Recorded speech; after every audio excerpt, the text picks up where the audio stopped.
RPG 그대로의 RPG 불멸의 전사 2. What's up, guys? We've got the ace match here between Afreeca Freaks and MVP GuMiho. It will be a rematch of Game 2 Super against GuMiho, and I'm pretty excited for this game, Valdez. This is going to be pretty insane. I mean, we're going on a different map. It's going to be Lilac Crest, a bit of a bigger one, a 4-player map, but GuMiho got the best of Super last time, but it was very close. Like, all the games that we've had so far in this series have been so close, except for maybe Curious's departure. Yeah. But, I mean, this series has been one of the best series so far that we've had in Pro League, and to see the voting here, everyone except for Daehyun going just for GuMiho. Daehyun. Yeah. Just Daehyun going for Super. That's really interesting. I mean, Super he was about to win, right? It was so close. Like, that game was like GuMiho just razor thin. barely held on.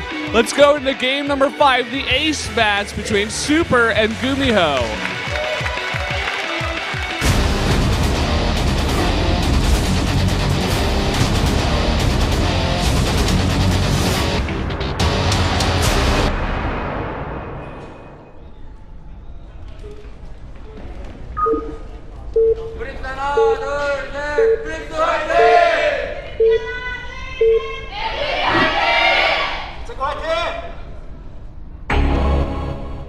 Down here in the bottom left, the Protoss player from the Afreeca Freaks is Super, back again.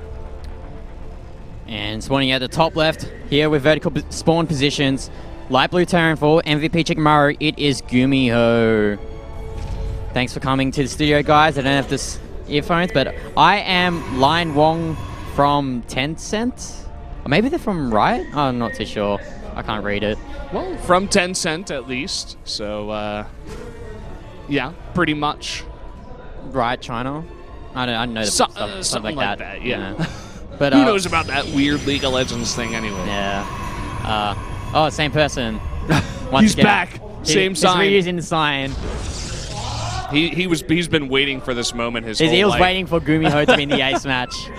Yeah. He would have just ripped his sign up if GuMiho didn't show up again. Yeah, he's like, oh, I missed my chance. But yeah, we have vertical spawns here, which means that the players will be most likely expanding towards the east side of the map. We'll also allow for drops to just scoot by the left side of the map. So Super can probably just place one observer there and scout all the drops that come that way, forcing GuMiho to go all the way around the map if he decides to drop. Super going to take this expand now, going for that gate nexus score. It's been pretty, especially when you go for this early of a scout, this is just a very safe build nowadays. It's very standard. You just get that nexus out very fast. It delays your tech, yes, but as long as you're not going for any kind of proxy, it's okay. Bigger map like this, it kind of makes sense. He did it before on Orbital Shipyard as well. Is finally going to find GuMiho here. Yeah, and here's the first Marine here. He's actually going to deny that probe coming into the base. That could be, that could have big repercussions for Super later on into this game if GuMiho does decide to do some sort of weird attack. We might see that +1 in timing at the end. We'll just have to wait and see. And take a look at these positions. I feel like natural to natural, this might actually be closer than Orbital Shipyard. Yeah, it definitely is. I mean, GuMiho, he had the timing down right, and sometimes you don't do it perfectly your first game on TV, right? But second time you come in here, if you're just going to do it and you feel like it's really strong, and he does it again, he could hit that timing really quickly, unlike Ryung did, and be really on point. And yeah, I like the positions here in terms of favoring GuMiho for sure. Well, we do see GuMiho is not actually getting that tech lab onto the factory. He's actually opting to go for these early Hellions. So we might see a Marine Hellion drop come here from GuMiho. And if Super's not careful about what the next few units he's going to build, it could do a lot of damage. And it looks like Super's going to delay that Twilight Council for a while here.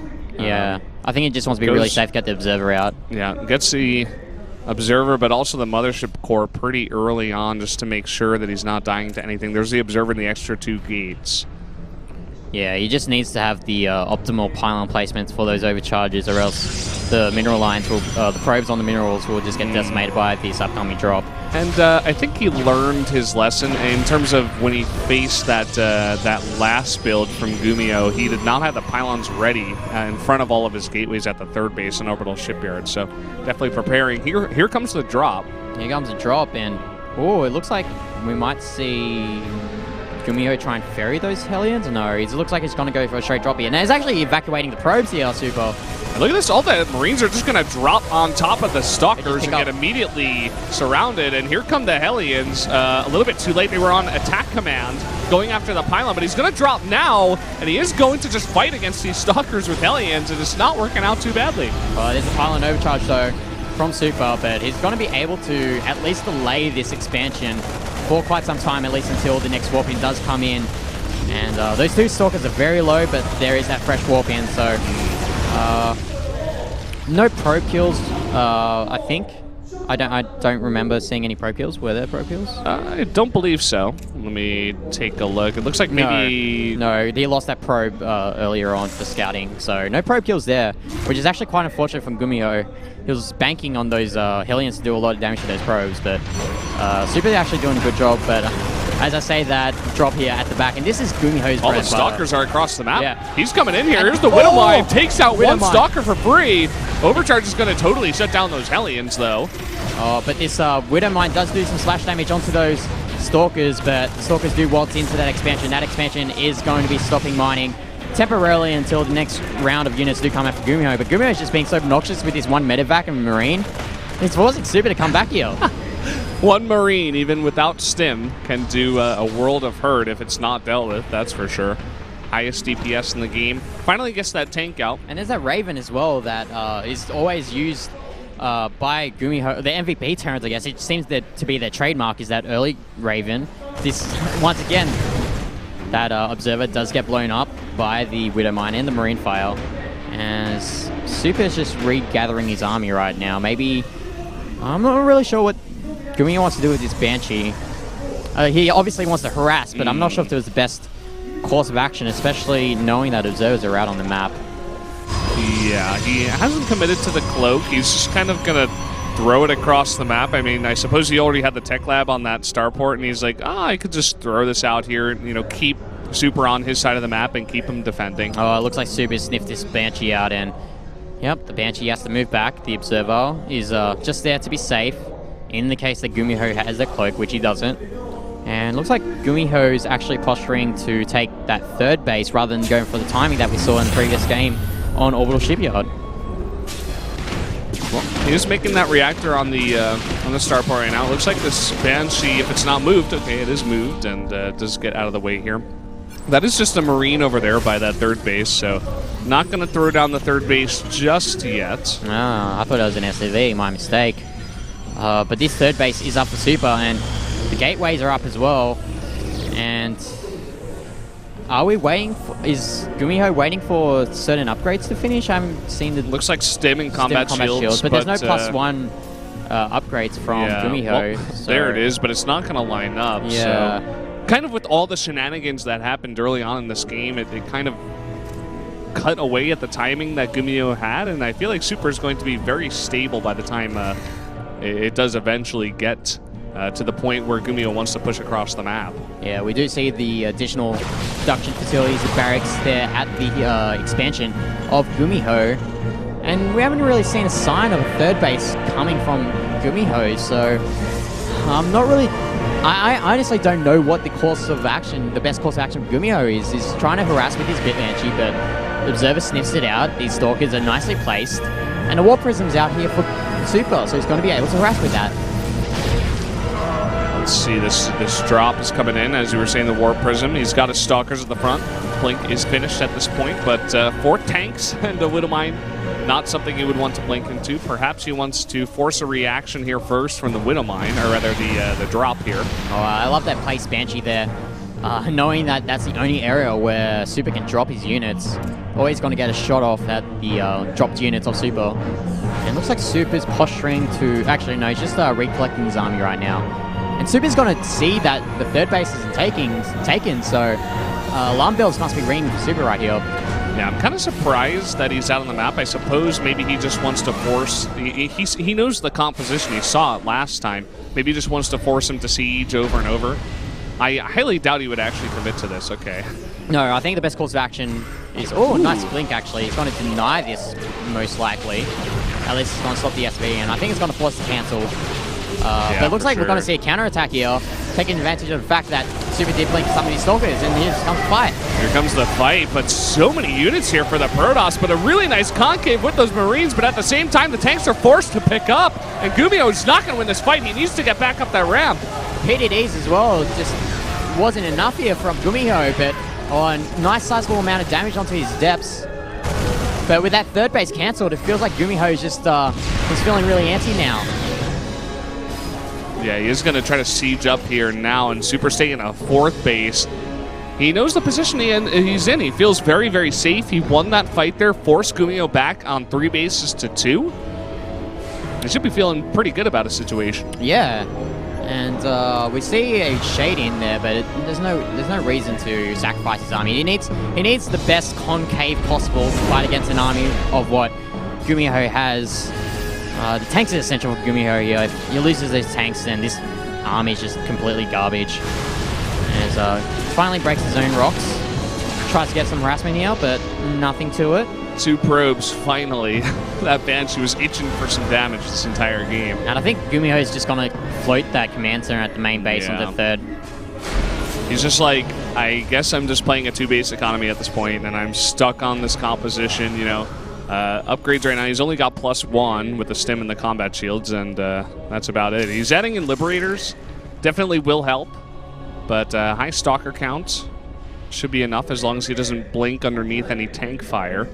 Once that 4th base gets saturated from Super, then I'd find it really hard for GuMiho to do anything, because his Super's economy is just going to be vastly superior to what GuMiho has, so he's going to be able to just outproduce raw power.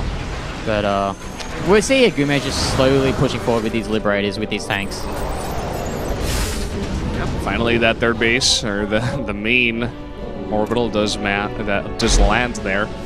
Look at this concave now. He's like, okay, you can push into me. I know I've got an extra couple of bases on you. Go ahead and try it.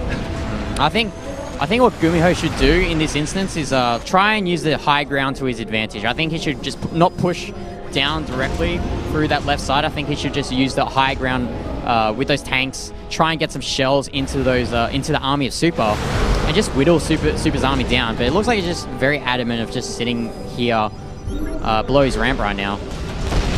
Oh, here comes the attack. The tanks are not sieged up here. PDD does come down. He is going to shade in now. Is he going to commit to it? That is a lot of tanks, but that's also a very high number of adepts. Looks like he's going to commit to some harassment here instead.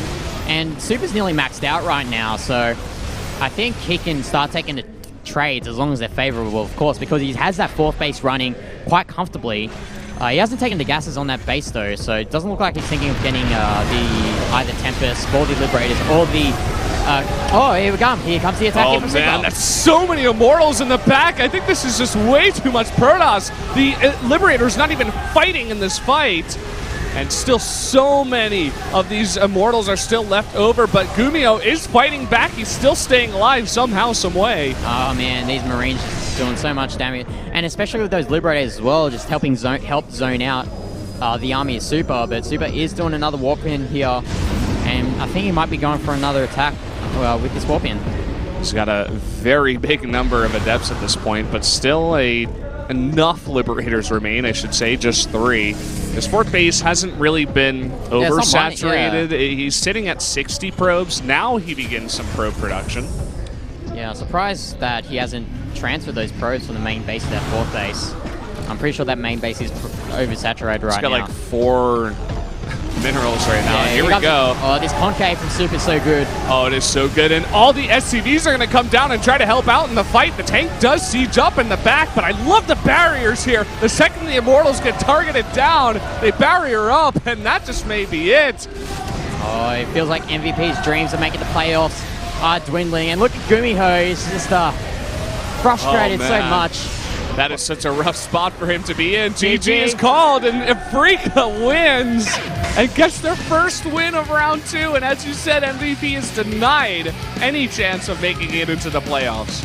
with that 2-0 lead, they couldn't clean it up, and even the ace of MVP, GuMiho, he couldn't do it. I mean, I have to give props to Afreeca. I mean, patience, playing really well against Ryong. Bomber against Forte, that was a very good performance from Bomber. And Super, we saw in that second game, he could have won that game in so many times, but he lost it, but that was a 50-50. With the safe match, he shows why he is known as the PvT sniper in Pro League. Yeah, I mean, he is doing quite well for himself, whereas the rest of his team perhaps is struggling for the rest of the round. GuMiho was sent there as the ace to try to give them some life, to give them the playoffs, you know, or give them a chance at least. And it was, you know, it was expected, especially with KT probably going to win, that they should be getting into the playoffs, but now they're not. Just like that. So I'm just going to have a quick look. So what was the situation if MVP lost? It would be CJ or Samsung qualify, right? Yeah, I believe so. Yeah, so... Because KT is no, if KT loses 2, then there is a chance that I think Samsung and CJ get in somehow, but yeah. Go ahead and take a look at that as we look at these results. Departure and GuMiho win the first 2 matches, but then Patience, Bomber, and Super punching a hole through the dreams of MVP, essentially saying, nuh-uh, we're the only team that's, you know, not higher tier that gets to have a chance at playoffs ever.